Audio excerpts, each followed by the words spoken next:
कि हमने देखा कि कल जज साहब जो हैं वो स्पेशल रिमांड देने के लिए तशरीफ ले आए, और आज जैसा कि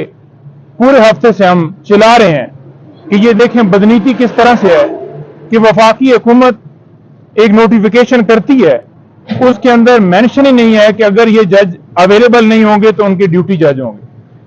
पाकिस्तान की हिस्ट्री में, हमने अपनी वकालत की हिस्ट्री में कभी ऐसा नहीं देखा कि एक अदालत मौजूद ना हो तो मुतबादिल के तौर पर कोई ड्यूटी जज अवेलेबल ना हो। तो ये सिर्फ और सिर्फ स्पेशल जो ट्रीट किया जा रहा है इमरान खान साहब के साथ किया जा रहा है, ये हिस्ट्री सिर्फ उनके साथ बनाई जा रही है। इंसाफ का ये कत्ल है कि किसी बंदे को फेयर ट्रायल ना देना, इंसाफ ना देना, जानबूझकर डिले करना, जानबूझकर उनकी जमानत ना सुनना, और खान साहब को एक झूठे मुकदमे के अंदर,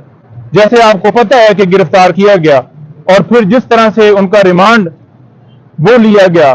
जो कि पूरी कौम के सामने है, जिसमें कोई कानूनी तरीकाकार फॉलो नहीं किया गया। हम इन शॉर्ट करूंगा, सुप्रीम कोर्ट से इस्तदा करते हैं कि जाते जाते मौजूद चीफ जस्टिस साहब इसके ऊपर जो हमारी दरखास्त वहां पर पेंडिंग है उसके ऊपर समाप्त करें, और ये जो गिरफ्तारी बेसिकली तोशाखाना केस के अंदर हुई वहां से लेकर उसके बाद साइफर और ये जो सारा मामला है इसके ऊपर खान साहब को फौरन प्रोडक्शन के ऑर्डर करते हुए उनको प्रोड्यूस किया जाए सुप्रीम कोर्ट में, और तमाम ऑर्डर गैर कानूनी डिक्लेयर किए जाएं और खान साहब की जो रिहाई है